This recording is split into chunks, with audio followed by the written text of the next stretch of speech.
It has always struck me as rather curious that human beings, for all our brilliance, spend most of our lives trying to control the world out there, instead of investigating the far more mysterious territory within.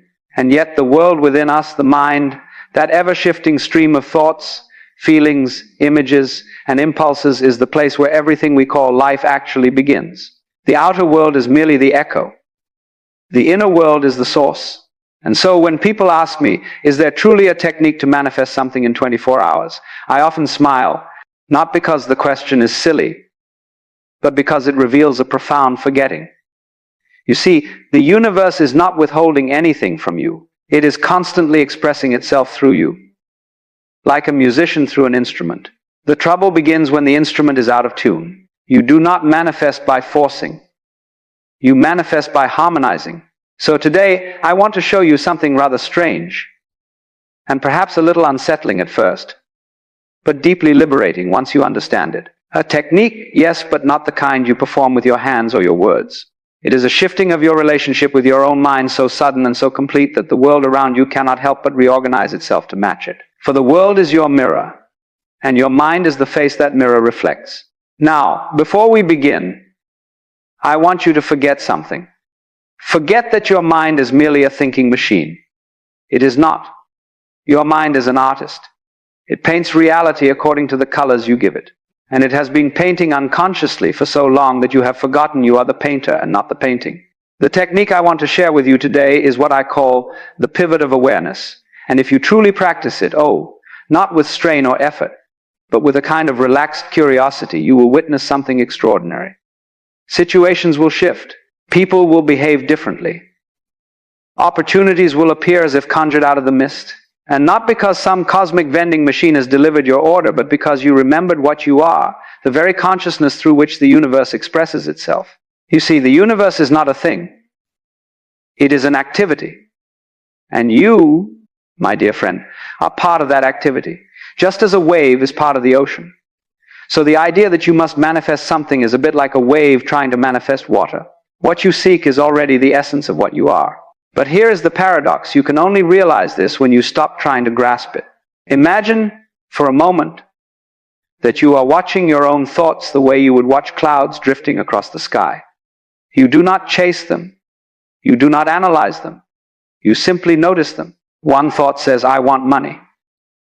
Another says, I'm afraid it won't happen. Another whispers, what if I try and fail? Another shouts, no, I deserve better. In your ordinary state, you believe these thoughts are you.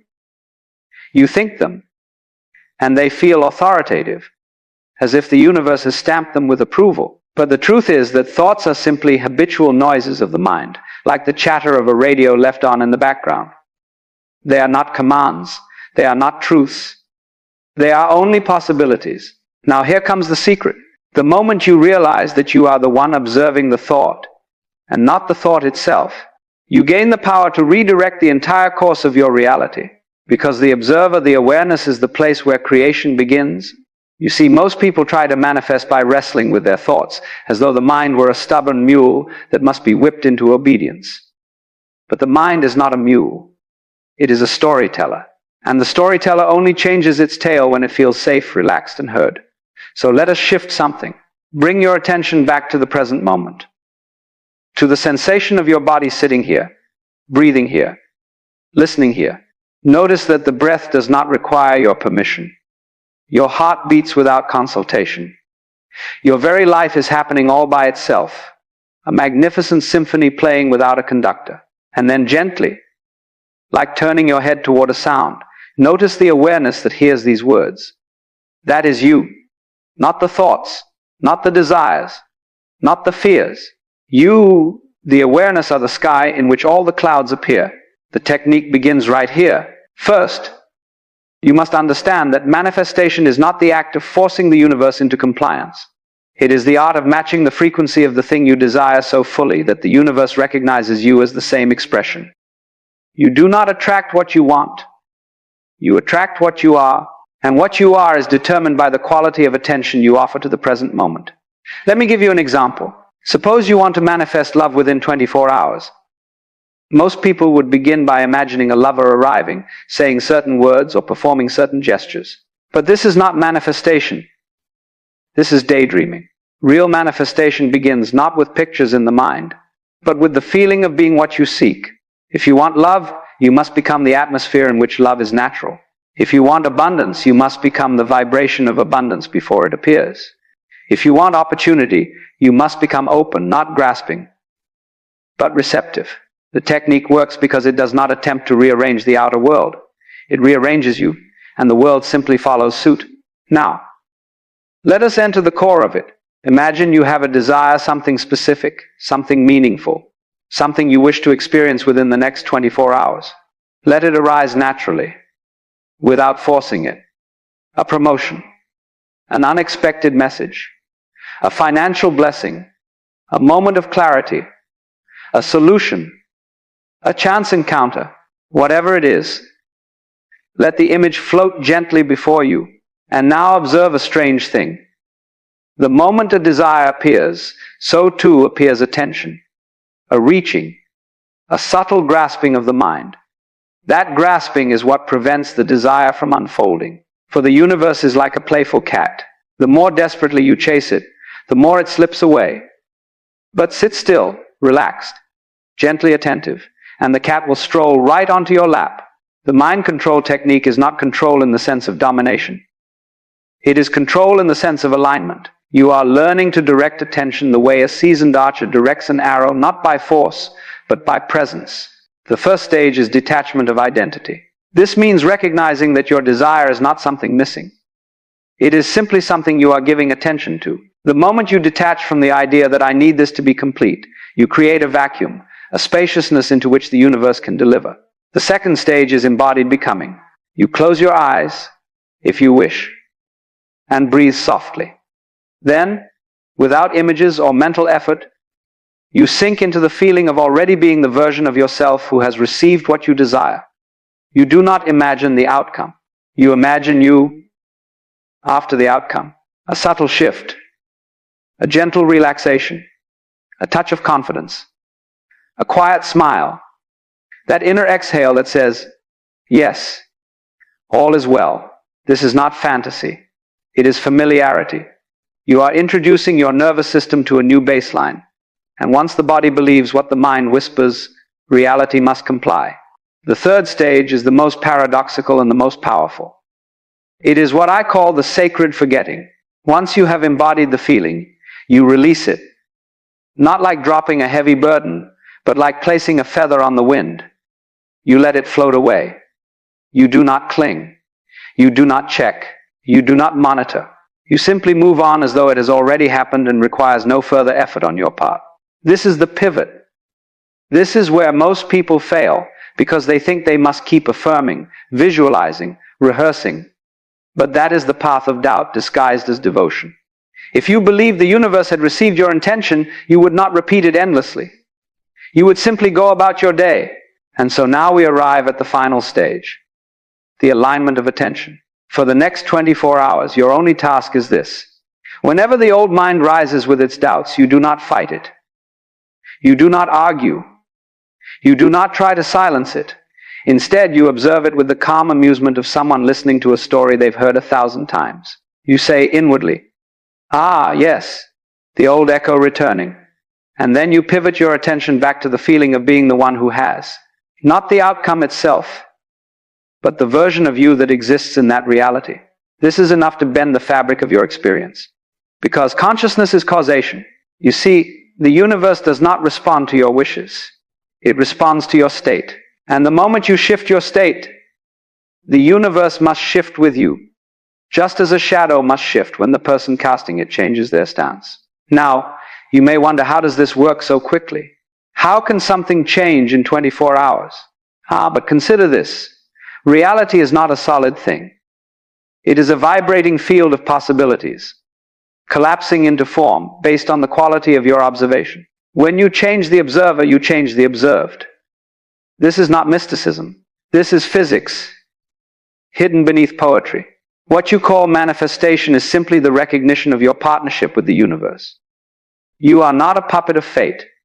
You are the co-author of existence. But you cannot write the next chapter if your mind is cluttered with old drafts. That is why the technique requires stillness, a gentle emptiness, a curious openness. The universe speaks clearly only when the mind grows quiet enough to listen. Now, before we transition deeper into this practice, I want you to reflect on something curious. Have you ever noticed that the things you want most desperately tend to elude you, while the things you desire lightly often appear with delightful ease? This is not coincidence. This is the law of attention. When you desire desperately, your mind signals lack. When you desire lightly, your mind signals abundance. And the universe reflects whichever signal you offer. So the technique is simply this. Return to the natural state you would inhabit if your desire were already real.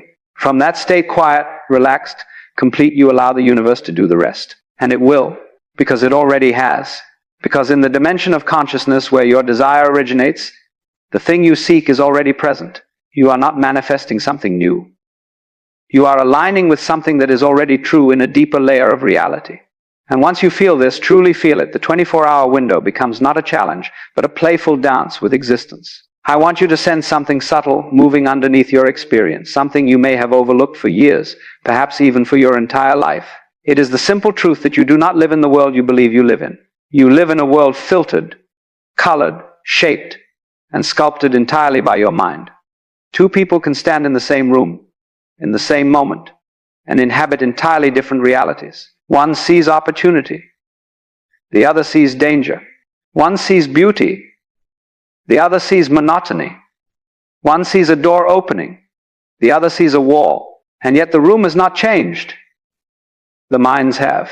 This is why manifestation is not so much the art of changing the world as it is of changing the seer of the world.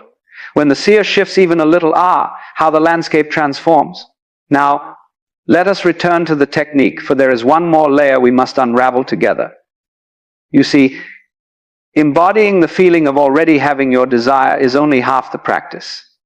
The other half, the quieter, more delicate half, is learning to allow the universe to surprise you. For if you try to force the method by which your desire must arrive, you are once again placing your small will against the infinite intelligence of the cosmos.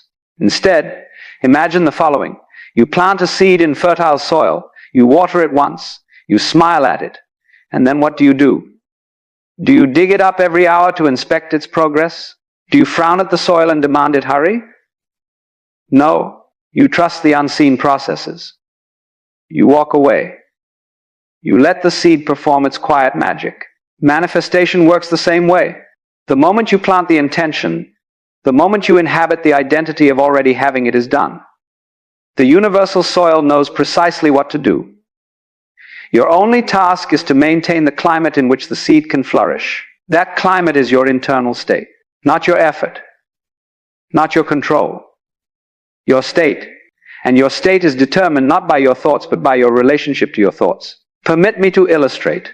Imagine just for a moment that your mind is a stage upon which actors continuously enter and exit thoughts, images, emotions, memories, hopes, fears.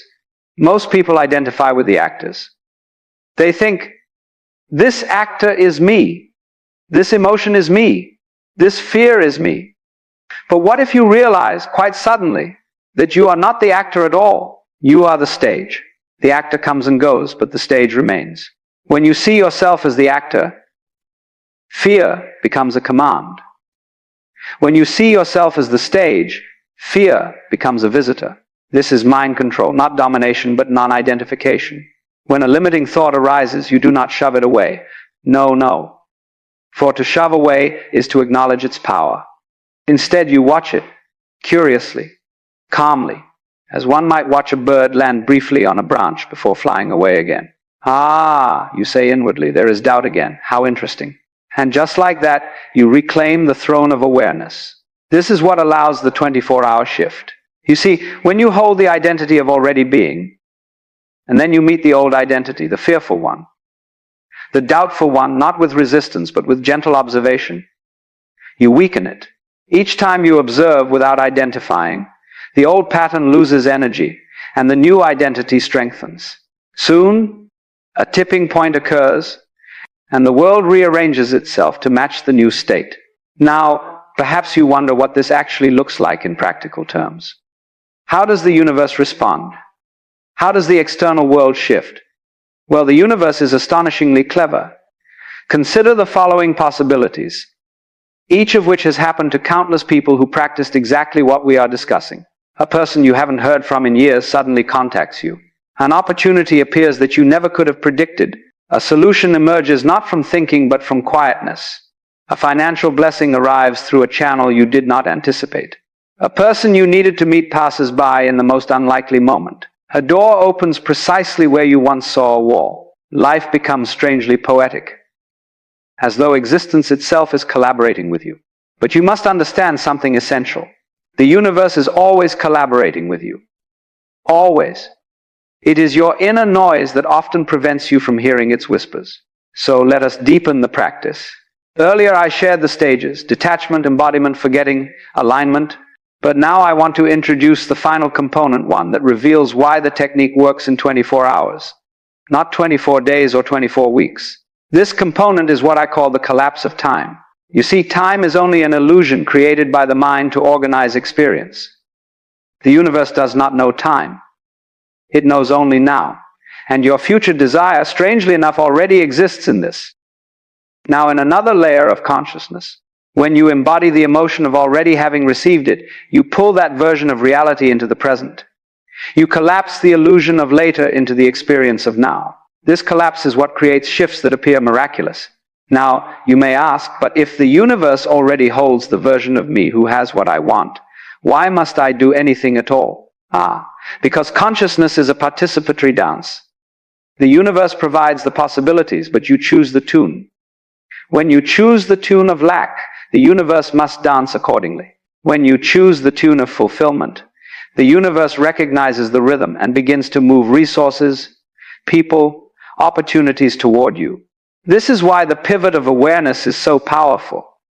You are shifting the rhythm, the inner song to which existence responds. Now let us go even deeper. For some of you, the desire you wish to manifest in 24 hours is something tangible: money, a message, a connection, an opportunity. For others, it may be something more subtle: clarity, peace, enthusiasm, a sign. But regardless of the form, the underlying principle is the same. You are not manifesting the object. You are manifesting the state in which the object naturally appears. Consider this. If you are in a state of joy, you become a magnet for joyful events. If you are in a state of openness, opportunities arrive. If you are in a state of inner wealth, financial abundance begins to flow. This is not metaphor. It is mechanics, energetic mechanics. Now, let us explore something very important. What to do during the 24-hour window. You have set the intention. You have embodied the state. You have released the desire. You have aligned your attention. Now what? Now, you do ordinary things. You cook, you walk, you speak, you breathe, but you do them from a slightly different inner place. Not grasping, not hoping, not waiting. Rather, you are listening. For manifestation does not arrive with the sound of marching drums. It arrives quietly, like dawn. You feel it before you see it. So as the hours pass, you simply return again and again to the feeling of having already received. It is not an effort. It is an ease, a gentle remembering. And if doubt arises, which it surely will, you greet it with the kindness of someone greeting an old friend who has outlived their usefulness. You say inwardly, "Thank you for your concern. But I am already the one who has." This is enough. You do not need to be perfect. You do not need to maintain a flawless frequency. You simply need to return gently to the feeling of fulfillment more often than you return to lack. That is all. The balance tips. The universe responds. And then the moment comes. It might happen in the middle of the day, or right before sleep, or in some unexpected corner of your life. But suddenly, something shifts. A message arrives. A door opens. A realization strikes with startling clarity. A person speaks a sentence that gives you exactly what you need. A coincidence aligns so perfectly you cannot deny the intelligence behind it. And in that moment, you realize the truth. You did not manifest it.